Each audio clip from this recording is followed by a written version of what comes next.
I wasn't able to count exactly. There was a wonderful crowd, maybe 60, 70 people. We had a few guests. That's Rabbi Shmuly Hecht of Kelowna, BC, describing the ceremony and dinner his Chabad synagogue held last week to inaugurate the building's brand new mikvah, or ritual bath. This mikvah is the only one open between Vancouver and Calgary, which are both hundreds of kilometers away in either direction. Hecht and his wife Fraidy moved to Kelowna 12 years ago as emissaries of the Chabad Lubavitch movement to do outreach to the estimated 500 Jewish people in BC's scenic Okanagan Valley. The Hechts built the synagogue first, but it took until now to raise awareness of what a mikvah is. Along the way, they had to explain it to the local municipal officials who created a special new category for zoning it. But it took nearly 2 years for the Hechts to raise enough funds to complete the $350,000 project. Under Jewish law, married religious women immerse themselves in a mikvah each month after they finish their periods to purify themselves before they can resume sexual relations with their husbands. It's also done after childbirth. Men can voluntarily visit the mikvah too. There are also other uses for it, like koshering new cooking pots and when non-Jews convert to Judaism. Until now, the rabbi's wife, Fraidy, would use Lake Okanagan as her mikvah in the summer months, which is perfectly fine, but during the winter, it meant a 5-hour drive to the closest mikvah in Vancouver. And one time, en route, the Hecht's car went off the road, flipped upside down, and landed in a snowbank.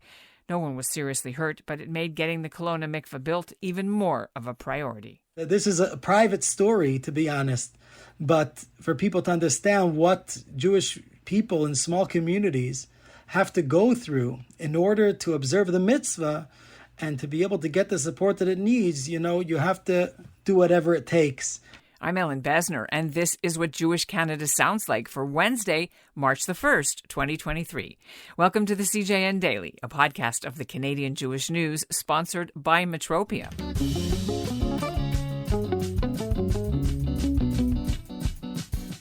If you're keeping track of these things, Kelowna's is actually the first of 3 mikvahs that are set to open in Chabad buildings located in small Jewish communities in Western Canada. Regina's will start construction in the spring, and Saskatoon's is close to ready. All 3 were part of a $1.5 million fundraising campaign by Chabad to build mikvahs in Canada and the U.S., and the project was called Bring Mikvah Home. Although there are already mikvahs in both Regina and Saskatoon, they're located inside those cities' historic, established liberal or conservative synagogues. And there's also a synagogue in Kelowna too, another one called Beth Shalom, but it doesn't have a mikvah. And while there had been some tension after Chabad's arrival, some of the Beth Shalom members, including their rabbi, attended the mikvah opening event. And leaders say they're supportive of the Chabad mikvah. Rabbi Shmuly Hecht says everyone is welcome, and he joins me now. Thank you for having me. Congratulations, first of all. Thank you so much. Baruch Hashem, thank God. Yes, a wonderful, wonderful celebration. Can you describe a bit about the whole program and the schedule? What was it all about? Because we, of course, weren't there. Well, the program was to celebrate the grand opening of the mikvah and to bring more awareness to the community about mikvah. We had a special speaker who came, a passionate speaker who's about mikvah. This is their thing, and they were able to convey beautifully some of the primary ideas of the critical value that this mitzvah has in Judaism. I think you should say who they were because they're a friend of our show. We've interviewed them before. Oh, wonderful. Yeah, we had Rabbi Avraham and Rebbetzin Goldie Plotkin from Chabad of Markham. And they both, Rebbetzin Plotkin spoke. She has a wonderful story about her grandmother who broke the ice in Russia to go to mikvah. And it was very inspirational hearing about what Jewish women have gone through to be able to keep this mitzvah and to learn more about why it's so important to raise a family through the wholesomeness and purity and authentic Jewish way of living that the mitzvah of mikvah provides for our families and communities. So they spoke, you had how many people came? What was the actual event? We had a few guests, Rabbi and Mrs. Weinberg, the directors of Chabad in British Columbia for almost 50 years. I think next year or 2 years they'll be celebrating 50 years, and they came in special for the event, as well as a few other rabbis and rebbitzins who came to be here with our community for this occasion. And we honored the people who supported the project and support our work year-round. And we went for a tour of the mikveh, and people had a chance to ask questions and learn more about this mitzvah. And for many locals, having a mikveh in the area is a source of great pride and joy, because it's been a top priority for the community for many years. You know that according to Jewish law, you have to build a mikveh in a Jewish community before you build a synagogue.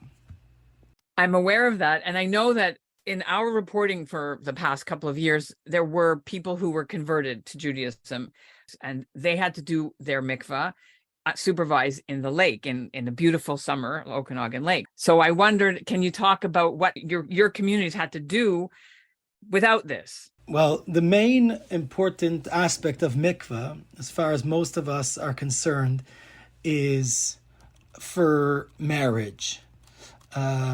Particularly in marriage and homemaking, to be able to bring the blessings upon the families that experience the mikveh observance as ordained in our Holy Torah. Women in our community have gone together with my wife, whether by flight or by car, to Vancouver to be able to observe this mitzvah. Some, because circumstances didn't allow, had to use the lake, and even in the winter at times. So it's very important to be able to have a beautiful facility where women are not only comfortable to go, but feel a great pleasure in going to this mikveh, to be able to observe the mitzvah, because it's so beautiful and such a pleasure to experience it in such a beautiful facility. Your family had a near miss on one of those trips through the mountains. I don't know if you remember the year. Can you describe what that was? I don't know how many people listening here live in small, remote communities, Jewish communities, but in these communities, there's, of course, support is more difficult to obtain, financial support, and especially when you're a one-man show, one family show, and doing all the work, got to also raise the funds. It could be challenging at times, and thank God, God sends angels along our way to help. So we weren't able to build the mikveh in the beginning because there simply wasn't enough support. People simply, actually, to be honest, many people didn't know about this mitzvah. People weren't aware because it's such a private mitzvah in the sense that it's observed when after the menstruational period that the women go through before they're able to be together intimately with their husbands, and the husband as well cannot be together intimately with his wife until a mikveh is used.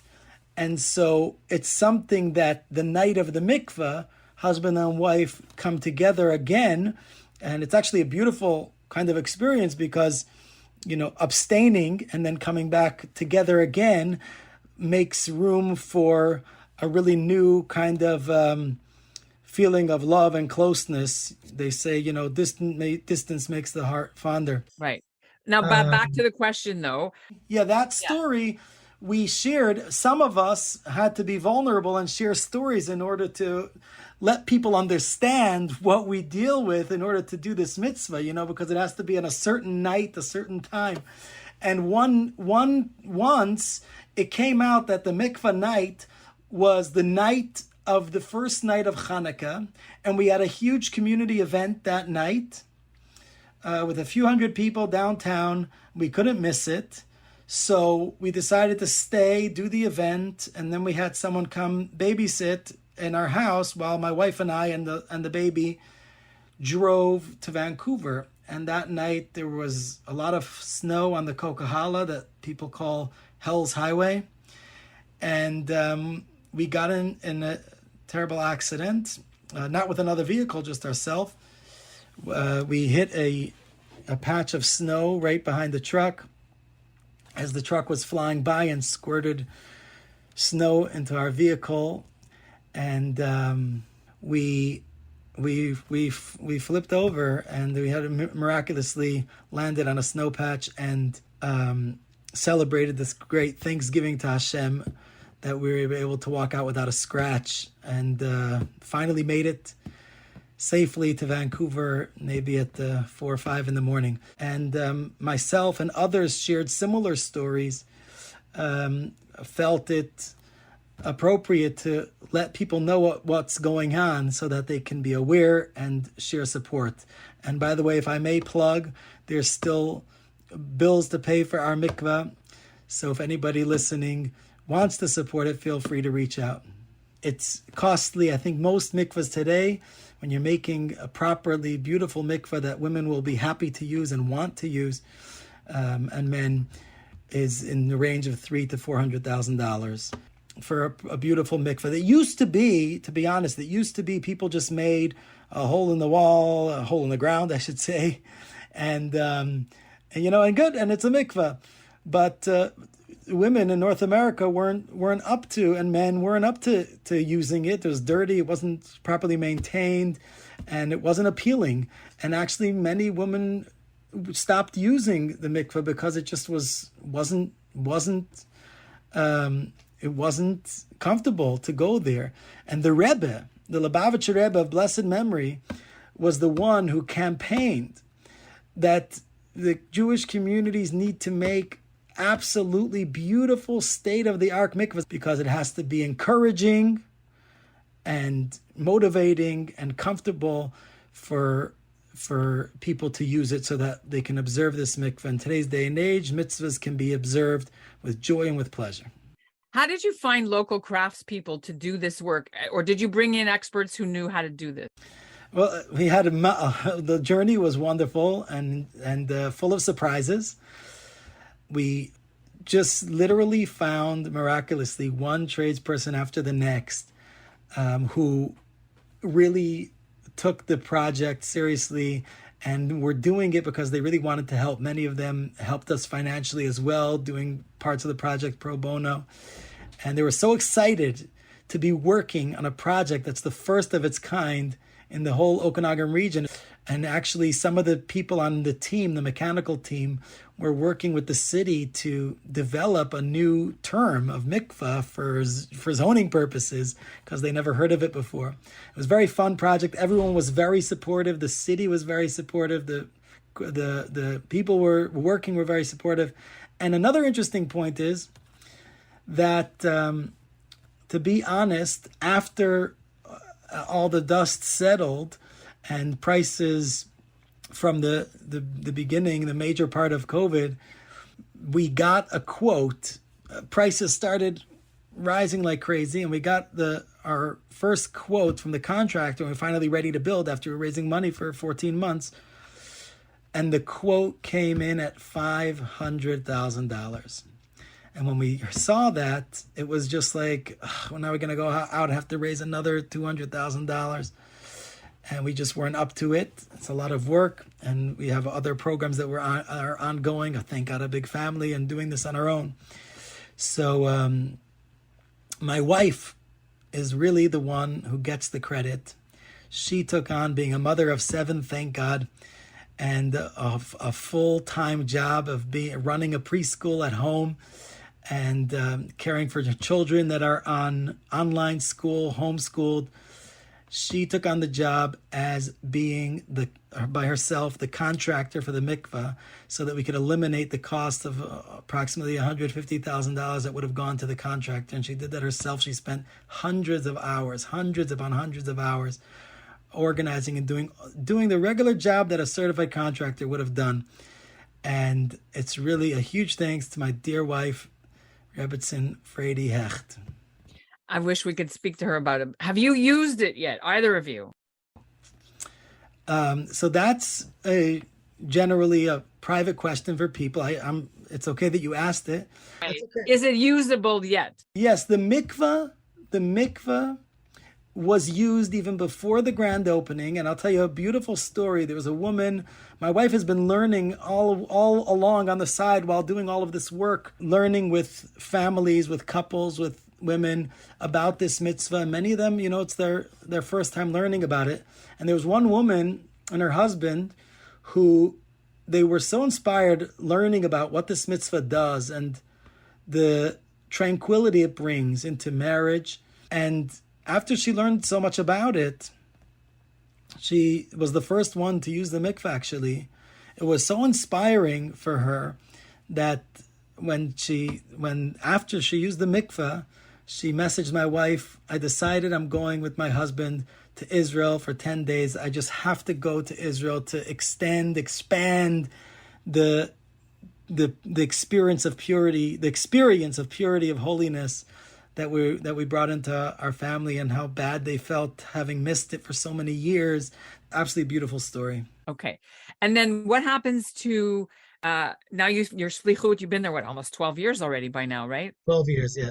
So now that you've done this, does that mean you get to be promoted and move to another city? I mean, I don't know how that works in terms of shlichut milestones, but that's a pretty big one, right? I like that question. We invest so much in the community. This is our home, and our love for the community, our love for the people here is to build and grow with them.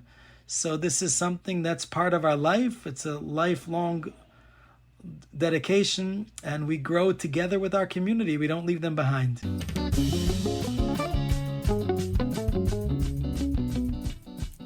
One small note, you heard how Rabbi Shmuly credits his wife Fraidy for overseeing the technical details of the construction. And I did ask to have her on the show for an interview, but she declined. You can find more about the Mikvah Project and Jewish life in Kelowna by going to the links which I've put for you in our show notes. And that's what Jewish Canada sounds like for this episode of the CJN Daily, sponsored by Metropia, integrity, community, quality, and customer care. Today's listener shout-out goes to Wilf Mandel. He wrote in about the episode that we did Monday with Charles Bronfman about what's going on in Israel right now. Mandel took exception to Bronfman's comments about the reforms to Israel's Supreme Court. And just a quick note about an upcoming show. Next week will be the 103rd birthday of Rabbi Irwin Shield. He's one of Canada's longest-serving rabbis. He retired after over 40 years serving Toronto's Adath Israel congregation. I had the pleasure of interviewing him in his home yesterday in Toronto, and we'll bring you his interview on his birthday, March the 9th.